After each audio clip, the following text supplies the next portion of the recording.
Hey folks, how's it going? We're checking out more Red Dwarf. Hopefully you guys had a fantastic day. As I said last week, the previous episode felt like a filler episode. And I've said this before, every show has filler episodes, so it doesn't really bother me that much. Of course, you prefer every episode to be a banger, but you're not going to get that. That rarely, if ever, happens with any show. So it's all good in the hood. And there are some scenes that are good. There are some good scenes in the previous episode as well. But after saying that, quite a few people told me, if I thought the previous episode was a filler episode, wait till I get to these episodes, Pete 1 and Pete 2. People were saying these are arguably two of the worst episodes in the entire series. So man, I'm going to see if I can find some joy in it, you know?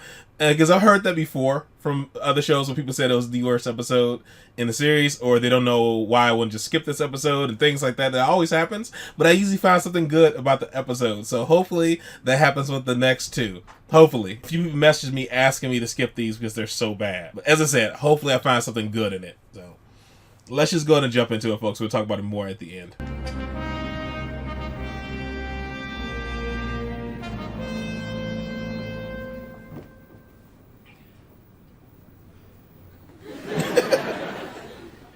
I understand you played an idiotic prank on a senior and much respected officer yesterday.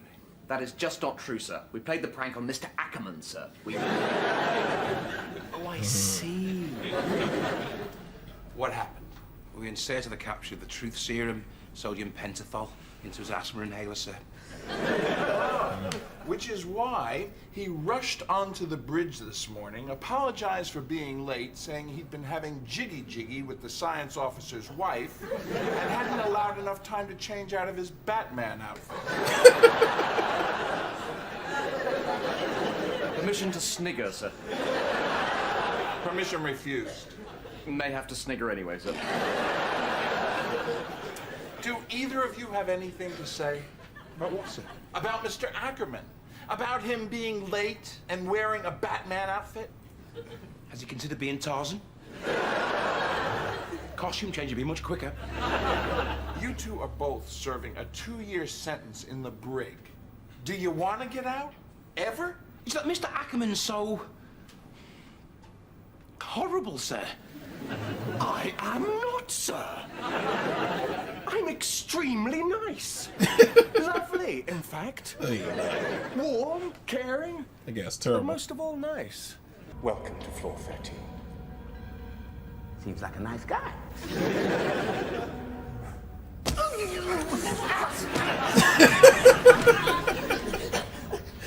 If you want to speak, ask my permission.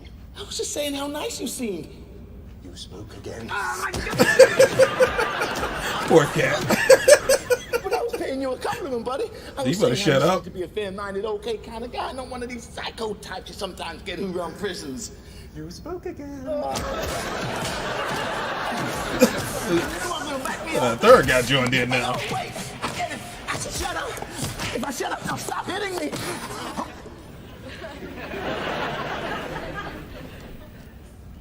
That is definitely the key.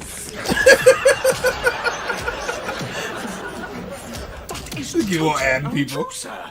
What actually happened? Save it, Mr. Ackerman. I've thought long and hard about a suitable punishment, and I've come up with this. You and a team of your choice will play basketball against a team of guards led by Mr. Ackerman.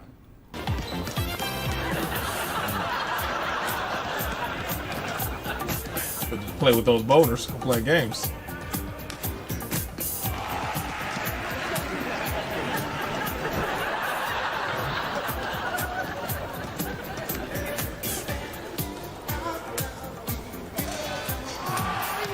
Can't expect them to screw up and accidentally get in their drinks or something. Really.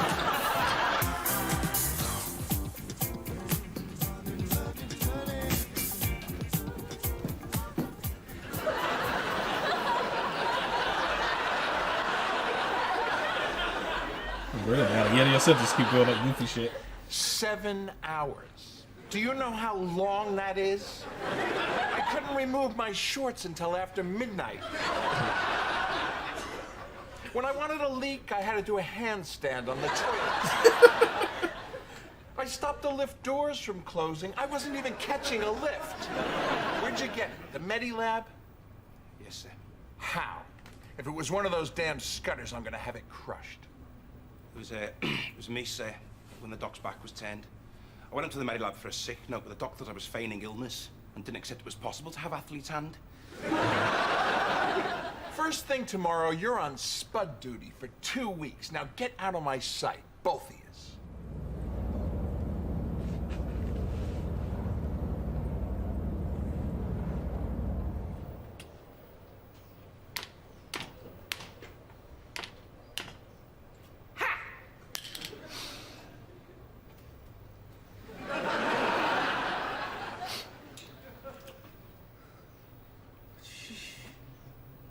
Stuck? Yeah, God, this is hard. What are you doing, a crossword? No, join the dots.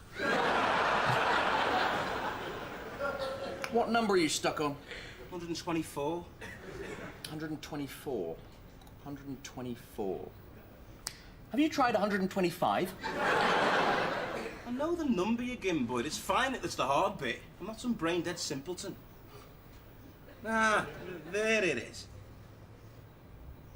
Oh, look at that. It's a bucket and spade. Oh,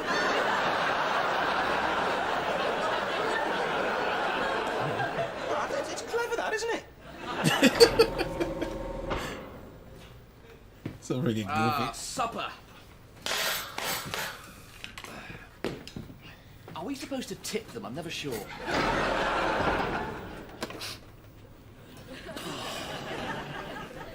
I've seen things more appetizing on the floors of elephant houses. Oh, Only a total idiot would eat this. you over there smashing.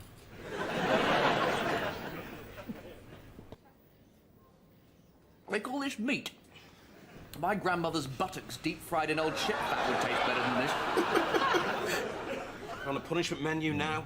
No chips, no ice cream, just the basics. I thought Lester would be over there There's no smashing. punishment detail. Kill Crazy reckons they give us the cloning experiments that have gone wrong with some gravy slopped over to disguise it. Oh, You waited until I was swallowing till you said that, didn't you? He swears blind the other day he got something with 2 noses in it. Of course he didn't. They can't do that, it's illegal. His starter sneezed. Jimbo Steele was a witness. Phil Crazy's insane. He's got lots of strange ideas. He reckons every time they flush a loo on a plane, it drops straight out. And that's why they don't let you go to the lav when the plane's standing on the runway. For fear of skid starts. Night. Yeah. But the half a mile up, you'd never be able to hear people on the loo from that distance. oh my God, bro. Not unless they were like my Uncle Dan. What are you doing? Yeah, in a minute.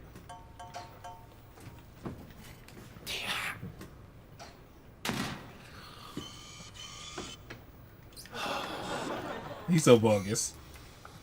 Oh, chicken vindaloo. Nice one, Bob.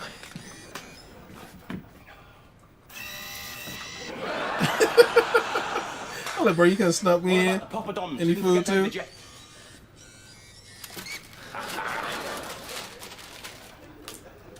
I be eating clone meat. Here's a little something for you.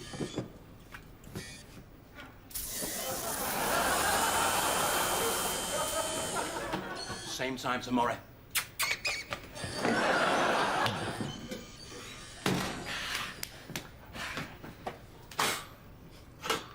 Cheers.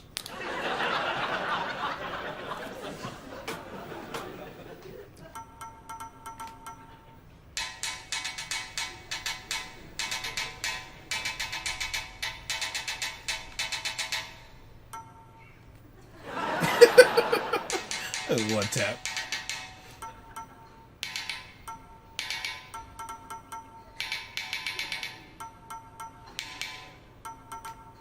Damn. Can't he help us? No, wrong number.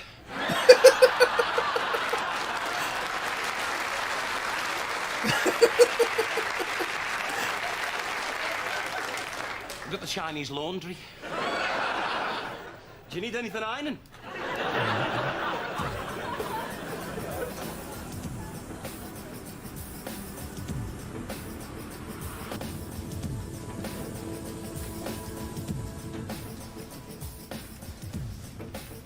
Now remember, 2 entire battalions went missing from this ship.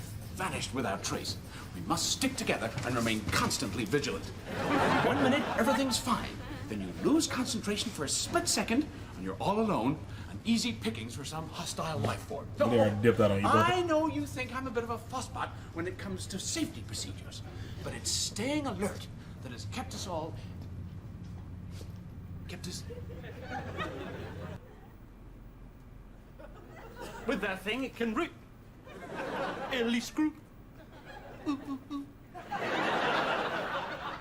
You up? It appears to be able to digitize time and then download it and store it on a hard drive. This pure time can then be uploaded into objects or places. To freeze people. Technically, they're not frozen, ma'am, merely operating in a different time stream. So you mean they're moving just incredibly slowly? About the same speed as the average little chef waitress. That's why they don't appear to be actually doing anything. Is that a restaurant or a show? So this device has the ability to make time come to a complete stop. What else can it do?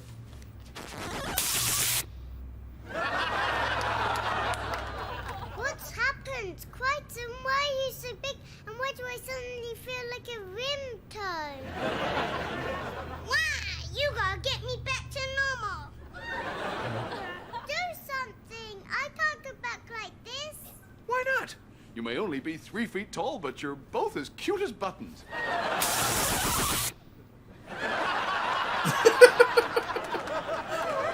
He's rocking that fro, son. And what's happened to mine? You look like the Turkish entry in the Eurovision Song Contest. It seems to have restored your hair to a previous time period to the rest of you.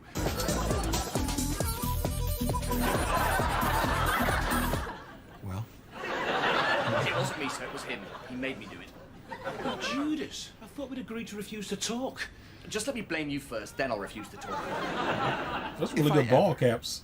ever see you in this office again, then you're in the hole. Is that what you want? No, No, sir. sir. Well then, get out. Thank you, sir. Thank you. He's gonna eat his clothes now. You haven't been down to the Medi Bay to get this virus off, have you?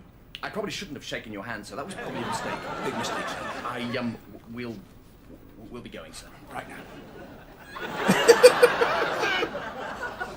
2 months! Hey! Guys! We found this machine that can digitize time, and we can release jets of it.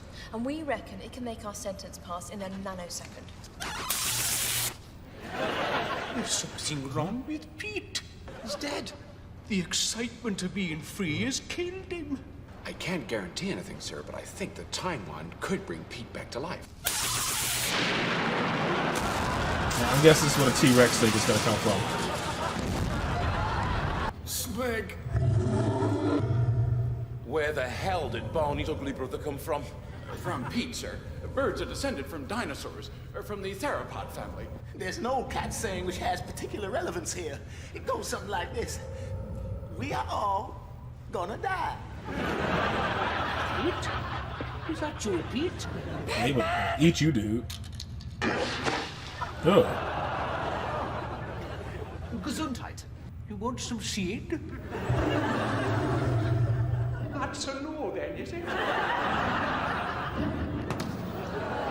What now, sir? Follow the rimmer-shaped blur. Yeah, shoot him again with the time gun? Just reverse what you did. Alright, folks, man, that was Pete Part 1. Now, I can't say that this is the worst episode I've ever seen, because I probably have to watch it over and just compare. I can still throw it in the same category of a filler episode. It really was just a filler. The jokes were not that great in this. I would definitely say that for sure, man. There was barely any times that I laughed. I also have to say the funniest scene was when Cat was getting beat up. That was pretty good. The rest of the jokes were mostly hit and miss. Some of them were in regards to, like, he was making references to shows and stuff, but I didn't know what he was talking about. Though Holly, that is, when he was making the jokes there. When they brought their meals in the beginning, you know, Rimmer and Lister, I kind of expected Lister to be chowing down on it, even though it was like clone meat, because, you know, he's so gross. That would have been pretty funny too, like Rimmer over there complaining and Lister just chowing down, just, you know, slapping some seasoning he had hid on it or something like that, because, you know, he's gross. The Morse code thing was kind of funny as well, like him tapping on the pipe and saying like wrong number. It was goofy, but it was still funny. One of the scenes that felt a bit too long was when he when he unfroze the other crew, and the guy kept doing that freezing thing and stuff like that, and I was like, all right, we get it, but it just wasn't that good. It wasn't that good of a bit. And I don't like to nitpick or anything. It's just there weren't a lot of good jokes in this one. I would say that was probably the biggest downfall. And I'm not going to knock the story. It was very goofy and kind of all over the place. But I'm not going to knock it because there's been other episodes like that too where the story was just kind of goofy. I would say this one was a bit more random than usual, but there have been some pretty random episodes. And the whole dinosaur thing, I actually kind of forgot that the whole bird with distant ancestors and how dinosaurs actually most likely used to have feathers and all that. They weren't super plain reptiles like we were always taught in school and stuff. There's been quite a few things that cover that topic. And it's crazy I forgot because I just recently watched an animation by, I can't remember, I can never pronounce the name. It's like Kuringer or something like that. Kurinzetz. I watch all their animations, but I can never say their name. And you guys have probably seen it too. They have like 17 million subs or something. They've been making animations for a while. They just make like educational animations, and they're always entertaining. They just did like a dinosaur one like 2 or 3 weeks ago talking about that, and it slipped me old mind. But yeah, man, I'm not gonna sit here and just bash this episode. It was a filler. I was gonna say that it was a filler episode. The previous one was better, but definitely, man, when I'm rewatching the series, this will be one of those episodes that I skip. Just gonna say that, but we'll see if P2 is better, man. It might be. You never know. All right, folks, that is it. That is all for this one. Hopefully, you guys are happy, safe, and healthy. I'll see you in the next one. Later.